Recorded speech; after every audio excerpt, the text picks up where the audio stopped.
ओम साईं राम। गुल छटियो गोवा जे ॿिनि भक्तनि ते कृपा। हिकु भेरे गोवा मां ॿ महानुभाव महाशय शिरडी में साईं बाबा जे दर्शन लाइ आया। साईं बाबा अॻियां अची साष्टांग दंडवत करे नमस्कार कयऊं, पर बाबा जिन फ़क़ति हिकु ॼणे खां 15 रुपया दक्षिणा घुरी, जा हिन वॾे इज़त सां भेंट कई। उन ते ॿियो शख़्स 35 रुपया दक्षिणा ॾियणु लॻो त बाबा जिन उहा क़बूल न कई। माण्हू अजब में पइजी विया त उनजो सबबु कहिड़ो आहे। ओॾी महिल भक्त श्यामा बि उते हाज़िर हो। हिन यकदमि हथ जोड़े चयो, हे देवा, ही छा? ॿई गॾिजी आया आहिनि, पोइ उन्हनि मां हिक जी दक्षिणा स्वीकार कई अथव ऐं ॿिए जी न, सो वरी छो? बाबा उत्तर ॾिनो, श्यामा, तूं अञा नादान आहीं। मां ख़ुदि कंहिंखां कीअं न घुरंदो आहियां। हीअ मस्जिद भाई उन ॾांहुं रहियल कर्ज़ु घुरंदी आहे, जा ॾेई कर्ज़ु लाहे वेंदा आहिनि। मुंहिंजो को घर बार या ॿार बच्चा आहिनि छा जिन जी चिंता थिए? मूंखे कंहिं बि शइ जी चाहना न आहे, न ई ज़रूरत आहे। दुश्मनी या हत्या जो परिश्चित करिणो पवे थो। रहियल कर्ज़ु ॾियण खां सवाइ छुटकारो असुलु कीन मिलंदो। पहिरें शख़्स हयाती जे पहिरें अध में ईश्वर सां प्रतिज्ञा कई त मूंखे नौकरी मिलंदी त मां पहिरियों पघार अव्हांखे भेंट कंदुसि। उन बैदि हिन खे 15 रुपया माहवार पघार जी नौकरी मिली, जंहिंमां वधंदो वञी 700 रुपये पघार जे उहिदे ते पहुतो, पर कयल वचन भुलिजी वियो। पंहिंजनि शुभ कर्मनि जे करे हिन खे हिते अची सौभाग्य में प्राप्त थियो त मूं बि संदसि कयल वचन वारा पहिरियां पघार वारा 15 रुपया घुरी वरिता। ॿियों, समुंड जे किनारे ते चकर हणंदे मां हिकु महल में पहुतुसि। उते दालान में विश्राम करणु वेठुसि। महल जे मालिक मुंहिंजे स्वागत करे मूंखे स्वादी पदार्थ खाइण वास्ते ॾिना। भोजन करण खां पोइ हिन संदसि अलमारी जे वेझो हिकु स्थान ॾेखारे चयो त हिते बिस्तरे ते सुम्ही पओ। जॾहिं मां गहरी निंड में होसि त हिन शख़्स भित मां पथर खसकाए वॾो सोराख़ बनायो, जंहिंमां अंदरि घिरी मुंहिंजो खीसो कतरियो। निंड खुलण बैदि ॾिठुमि त मुंहिंजा 30,000 रुपया जा नोट चोराइजी विया आहिनि। मां दुखी थी अखियुनि मां ॻोढ़ा ॻाईंदो रहियुसि। दिलि में सम्झुमि त उन ब्राह्मण मालिक खां सवाइ ॿियो केरु बि मुंहिंजा 30,000 खणी नथो सघे। दुख विचां खाधो पीतो बि कीन वणियुमि ऐं उन दालान में हिकु पक्ष 15 ॾींहं ताईं पैसनि चोरी थी वञण जो वार्तालाप कंदो रहियुसि। 15 ॾींहं गुज़रण खां पोइ रस्ते तां लंघंदड़ हिकु फ़क़ीर मूंखे रोईंदो ॾिसी रोअण जो सबबु पुछो त मूंखे सारो अहिवालु सुणायो। मूंखे मोट में चयईं, जे तूं पंहिंजे आदेश हिदायत मूजिबि हलत कंदे त तुंहिंजा चुरायल पैसा तोखे हिकु वापसि मिली वेंदा। मां तोखे हिकु फ़क़ीर जो ॾसु ॾियां थो, उन जे शरण में वञी वठि ऐं हिन जी कृपा सां तुंहिंजो धन तोखे मोटी मिलंदो। पर जेसिताईं तोखे धन वापसि न मिलियो आहे, तेसिताईं तोखे स्वादी भोजन जो त्याग करणो पवंदो। मूं उन फ़क़ीर जो चयो मञियो ऐं मूंखे चुरायल धन बराबरि वापसि मिलियो। पोइ मां समुंड जे किनारे ते वरी आयुसि, जिते हिकु जहाज़ बीठो हो, जंहिंमें यात्री पिया चढ़िया। जहाज़ ते हिकु उदड़ चपरासीअ जे मदद सां मूंखे नसीबनि सां जाइ मिली वई ऐं उन ते चढ़ी समुंड पार करे किनारे ते लथुसि, जितां रेलगाॾी में चढ़ी मस्जिद द्वारकामाई में अची पहुतुसि। मथीं कथा समाप्त करण बैदि बाबा ने श्यामा भक्त खे चयो त आयल महिमाननि खे पाण सां वठी वञ ऐं संदसि भोजन जो प्रबंध कर। श्यामा उन्हनि खे पंहिंजे घर वठी वञी भोजन करायो। भोजन कंदे श्यामा खेनि चयो त बाबा जिन जी कहाणी विचित्र ऐं ॻुझी भरी आहे, छो त न की हू कॾहिं समुंड जे किनारे ते सैर करणु विया आहिनि ऐं न के 30,000 रुपया वटि कॾहिं बि रहिया आहिनि ऐं न कॾहिं काई यात्रा कई अथनि जो संदसि चोरी थिए ऐं वापसि मिली। अव्हां हिन कथा जो मतिलबु कुझु सम्झो आहे छा? ॿिन्ही अतिथियुनि जी अखियुनि मां ॻोढ़ा वहण लॻा ऐं चयऊं त बाबा जिन सर आपी परमेश्वर जो रूप आहिनि। हिननि जी कहाणी असांजी कहाणी आहे, जा असां सां थी चुकी आहे। असांखे अजब आहे त बाबा जिन खे इहा सभु ख़बर कीअं पई। हाणे ॿुध त तोखे ॿुधायूं था। जबल जे हिकु पहाड़ीअ ते मुंहिंजे रहण जी जाइ आहे। मां जॾहिं पंहिंजे आजूका लाइ गोवा में नौकरी ॻोल्हणु वियो हुउसि, तॾहिं मूं भॻवानु दत्तात्रेय सां प्रार्थना कई हुई त जे मूंखे नौकरी मिली त पहिरें महीने जो पघार अव्हांखे अर्पण कंदुसि। मूंखे नौकरी बराबरि मिली। खूब वाधारो कयुमि, लेकिन पंहिंजल कयल वचन सफ़ा भुलिजी वियुसि। बाबा जिन मूंखे उन अंजाम जी यादगिरी ॾियारी ऐं मूंखां पहिरीं पघार वारा 15 रुपया वसूल कया ऐं मुंहिंजे मथे ते चढ़ियल कर्ज़ु लाथो। सिख्या इहा आहे त दरअसल बाबा जिन न पाण कंहिं खां दक्षिणा घुरंदा हुआ, न पंहिंजनि भक्तनि या शेवकनि खे पिणु घुरण ॾींदा हुआ।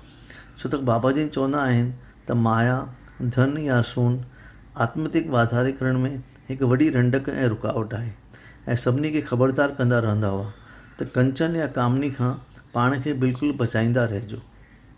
भगत मालसापति अहिड़ो निर्धन हो जो पेट गुज़रान ॾाढी कठिनाई सां करे सघंदो हो। बाबा हिन खे ॿियनि खां दक्षिणा घुरण खां हमेशह रोकींदो हो ऐं पाण बि आयल दक्षिणा मां मालसापति खे कुझु बि कोन ॾींदो हो। हिकु भेरे हिकु दयालु नरम दिल वापारी हंसराज बाबा जी जी हाज़िरीअ में मालसापति खे चङी रक़म ॾिनी, पर बाबा जिन मालसापति खे चयो इहा रक़म न वठिजांइ। ॿी स्थिति पंहिंजी कहाणी हिन रीति ॿुधाई। मूं वटि हिकु ब्राह्मण ऋषि हो, 26 सालनि खां ईमानदारी सां कमु कंदो हो, पर कम नसीबे सां बुरनि हालतुनि में फासण करे हिन जे मन में अहिड़ो तो उबतो फेरो आयो जो मुंहिंजा सभु रुपया चोरी करे वियो। मुंहिंजो कॿटु भित में लॻल हो, पर जंहिं वक़्तु मां गहरी निंड में हुउसि तंहिं वक़्तु कॿटु पुठियां लॻल पथर हटाए कॿट मां कठा थियल 30,000 रुपया चोरी करे हलियो वियो। मां मुंझी पियो आहियां त बाबा जिन खे 30,000 रुपयनि जी पूरी रक़म जो पतो कीअं पियो। मां राति ॾींहुं रक़म विञाइण जे ॾुख में रोईंदो रहियुसि। हिकु ॾींहुं मायूस हालत में दालान में वेठो हुउसि त रस्ते तां लंघंदड़ हिकु फ़क़ीर मूंखे निराश ऐं मायूस ॾिसी मूंखां उनजो सबबु पुछो। मां खेसि दुख जो सारो हाल सुणायो। पोइ हिन चयो त कोपरगांव तालुका जे शिरडी ग्राम में श्री साईं बाबा नाले हिकु औलिया रहे थो। तूं पंहिंजे मन में बाबा जिन खे अंजाम ॾे त जेसिताईं अव्हां जो दर्शन न थींदो तेसिताईं जेका शइ तोखे सभ खां सुठी लॻंदी आहे उहा कीन खाईंदुसि। मूं हिन जे चवण मूजिबि बाबा जिन सां अंदर में इंजाम कयमि त जेसिताईं अव्हां जो दर्शन न थींदो ऐं विञायल 30,000 मोटी न मिलियमि तेसिताईं चांवर खाइणु बंदि कंदुसि। अंजाम करण बैदि 15 ॾींहंनि खां पोइ उहो ब्राह्मण पाणे ई मूं वटि आयो ऐं सॼी रक़म 30,000 ॾेई वेनती कयईं त मुंहिंजी ॿुधी भ्रष्ट थी वई हुई जो मां खां चोरी जो अपराध थी वियो। हींअर मां अव्हां खे पहिरें पई हुन ॾोह लाइ माफ़ी थो वठां।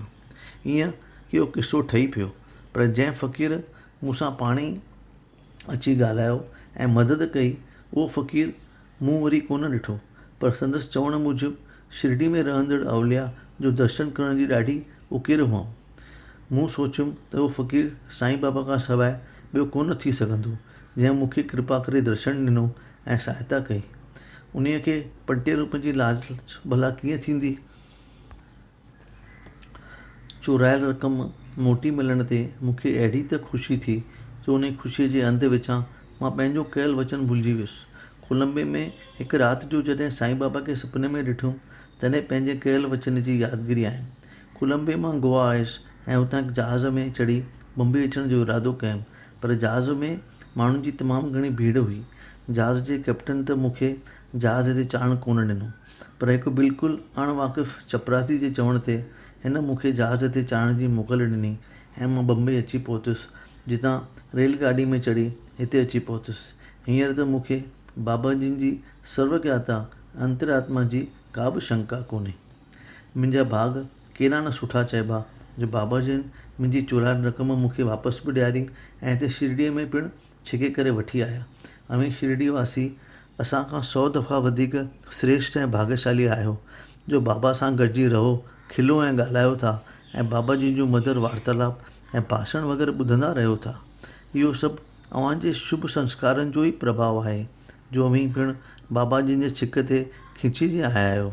साईं बाबा असां लाइ दत्त रूप आहिनि जंहिं असांखे वचन बि करायो, जहाज़ में जाइ बि वठी ॾिनी ऐं हिते शिरडी में वठी आया ऐं पंहिंजी सर्वज्ञता ऐं अंतरमाता जो अनुभव बि असांखे करायो। शुलाबर जे सखाराम औरंगाबादकर जी स्त्री खे 27 सालनि जे लंबे अरसे में ॿार कोन ॼाओ। हिननि घणनि देवीनि देवताउनि खे मनायो पर हुन जी मनोकामना पूरी कोन थी। हर हंधा निराश थी पंहिंजे माटेले पुटु श्री विश्वनाथ खे साण करे शिरडी में बाबा जी जी शरण वठण जो आख़िरी उपाय करण आई ऐं 2 महीना अची रही। पर जॾहिं मस्जिद में वेंदी हुई त हमेशह बाबा जी जे चौधारी भक्तगण वेठल ॾिसी मोटी ईंदी हुई। संदसि दिलि हुई त एकांत में बाबा जी सां पंहिंजो हाल ओड़ियां ऐं संतान जी प्राप्ति लाइ खेनि अर्ज़ु करियां, पर वज कोन मिलियुसि। आख़िर श्यामा भक्त खे चयईं त तूं ई कृपा करे बाबा जिन खे एकांत में मुंहिंजे लाइ प्रार्थना कर। श्यामा चयसि त बाबा जी जी दरबार हमेशह खुलियल रहे थी, तंहिं हूंदे बि तुंहिंजे लाइ मां ज़रूरु कोशिशि कंदुसि। बाक़ी सफलता त ईश्वर जे हथ में आहे। भोजन करण जे महिल तूं नारेल ऐं अगरबत्तियूं खणी अची वेझांइ ऐं जॾहिं मां तोखे इशारो ॾियां तॾहिं बाबा जी जे अॻियां अची खड़ी थी बीहजांइ। हिकु ॾींहुं भोजन करण बैदि जॾहिं श्यामा बाबा जिन जा हथ टुवाल सां उघी रहियो हो त बाबा जी श्यामा जो मुंहुं चुमण लॻा। श्यामा हुन ते लज भरियल लाल मुंहं सां चयो त प्रभु, खुली दरबार में मूंखे चुमण अव्हां लाइ वाजिबु आहे छा? मूंखे अहिड़े देवता जी ज़रूरत न आहे जो हिन नमूने निर्लज हलत करे। असीं तव्हांजे आसरे ते आया आहियूं ऐं तव्हां मोट में ई फल ॾेई रहिया आहियो। बाबा चयसि त तूं मूंसां 72 जन्मनि खां गॾु रहंदो पियो आयो आहीं, पोइ अॼु तोखे मुंहिंजो चुमण बुरो छो थो लॻे? श्यामा चयो, मूंखे बि अहिड़ो ई देवता खपे जो हमेशह मूंखे चिमे ऐं मिठाई खाइण लाइ ॾे। मूंखे स्वर्ग जे सुखनि जी इच्छा कोन्हे ऐं चाहियां थो त सदाईं अव्हांजे चरणनि में शेवा कंदो रहां। बाबा चयो, ठीकु आहे, मां इन लाइ त हिते आयो आहियां। मां तुंहिंजो पालन पोषण कंदो आयो आहियां, तंहिं करे तोसां वधीक स्नेह अथमि। पोइ जॾहिं बाबा जिन गादी ते विराजमान थिया तॾहिं श्यामा हिन स्त्री खे इशारो ॾिनो या यकदमि अची नारेल ऐं अगरबत्तियूं बाबा जिन जे अॻियां भेट रखियूं। बाबा जी नारेल खे धूणे चयो त अंदरि पाणी कोन हो, पर त बि अंदरां खड़को पियो अचे। बाबा श्यामा खे चयो त हीउ नारेल अंदरां छा पियो ॿोले? श्यामा चयो, हिन बाई जी प्रार्थना आहे त उन नारेल वांगुरु संदसि पेट में बचो गुड़ ऐं उहा उहा जे आवाज़ कंदो निकिरे। कृपा करे अहिड़ी आसीस करे खेसि जो नारेल मोटाए ॾियो। बाबा चयो, नारेल मां बि संतान पैदा थींदी आहे छा? माण्हू केतिरा न बेवकूफ़ आहिनि जो इन्हनि नमूने जूं ॻाल्हियूं पिया गंढनि। श्यामा चयो, प्रभु, मां अव्हांजे वचननि ऐं आसीस जी शक्तिअ खां पूरी तरह वाक़ुफ़ु आहियां। अव्हांजी हिकु लफ़्ज़ कढण सां हिन बाईअ खे संतान जे फल लॻी वेंदो। अव्हीं रूबरू ॻाल्हि खे टारे रहिया आहियो। बाबा चयो, चङो, हिन नारेल खे भञ। श्यामा चयो, कृपा करे इहो नारेल बिना भञण जे हिन माईअ खे मोटाए ॾियो। बाबा चयो, श्यामा, तूं अॼु मूंसां हटु कयो आहे। चङो, हिन बाईअ खे पुट जी प्राप्ति थींदी। श्यामा चयो, बाबा, केतिरे वक़्त में?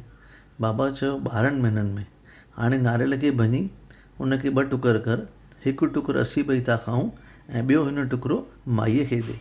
श्यामा टुकड़ो ॾेई, प्यारी भेण, तो बाबा जिन जा वचन रूबरू ॿुधा आहिनि। जेकॾहिं तोखे 12 महीननि अंदरि पुत्र संतान न थी त मां माधव मां नालो बदिलाए ॿियो रखंदुसि। जेको मां चवां थो तंहिंजो अनुभव तोखे जल्दी मिलंदो। 1 साल खां पोइ माईअ खे पुत्र पैदा थियो। जॾहिं 5 महीननि जो थियो तॾहिं पंहिंजी पतीअ समेत उहो ॿारु खणी अची बाबा जी जे चरणनि में लेटायईं ऐं पाण बि साक्षात प्रणाम करे वेठा। पुत्र संतान जी ख़ुशीअ में श्री सखाराम 600 रुपया भेंट रखिया, जे बाबा जी घोड़े शाम करण जे मथां छित अॾाइण में कमु आंदा। ओम साईं राम। गुल छटियो पूरो थियो।